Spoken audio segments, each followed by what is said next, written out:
Bangladesh poultry অ্যাসোসিয়েশনের আহ্বানে একাত্মতা প্রকাশ করেছে ময়মনসিংহ বিভাগের 19,570 জন প্রান্তিক খামারি। ভালুকার মল্লিকবাড়ি গ্রাম থেকে আরো জানাচ্ছেন প্রতিনিধি আসাদুজ্জামান সুমন। তারিক, ধন্যবাদ আপনাকে।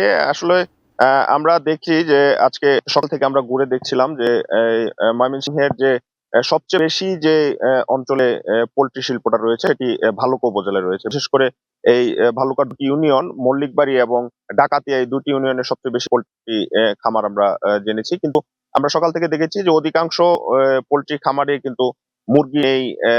তারা খালি তাদের যে শেড সেটি তারা ফেলে রেখেছে। তারা বলছেন যে আসলে তারা দীর্ঘদিন যে কর্পোরেট হাউজের যে নিয়ন্ত্রণ এবং যে বাজারের যে আধিপত্য, তাদের যে সিন্ডিকেট, সেটির কারণে কিন্তু তারা আসলে ব্যবসা করতে পারছেন না, যার ফলে তারা ক্ষতিগ্রস্ত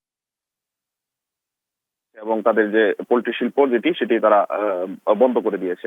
আপনি যেমনটি বলছিলেন যে আসলে এর ফলে যে খুচরা বাজার সেটিতেও ব্যাপক প্রভাব পড়বে। এবং আরেকটি বিষয় আশঙ্কা রয়েছে খামারিদের যে আসলে এই যে সরকারের যে শক্তিশালী সিন্ডিকেট, এই সিন্ডিকেট যদি ভাঙা না হয় তাহলে কিন্তু এই যে প্রান্তিক যে খামারি রয়েছে তারা কিন্তু আরো পথে বসবে। এবং তারা বলছেন যে এই যে এই যারা প্রান্তিক খামারি রয়েছে তাদের প্রতি যে তাদের নিয়ন্ত্রণ এবং যে কন্ট্রাক্ট ফার্মিং সেটি সেটি বন্ধ করতে হবে, না হলে কিন্তু এই যে বৃহৎ শিল্পটি এটি কিন্তু ধ্বংসের মুখে পড়বে।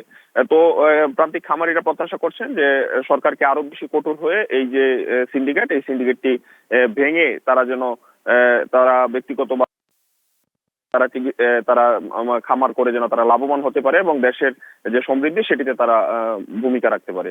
তো তারিক, ময়মনসিংহ থেকে এই ছিল আমার কাছে পোল্ট্রি খামারের বিষয়ে সর্বশেষ।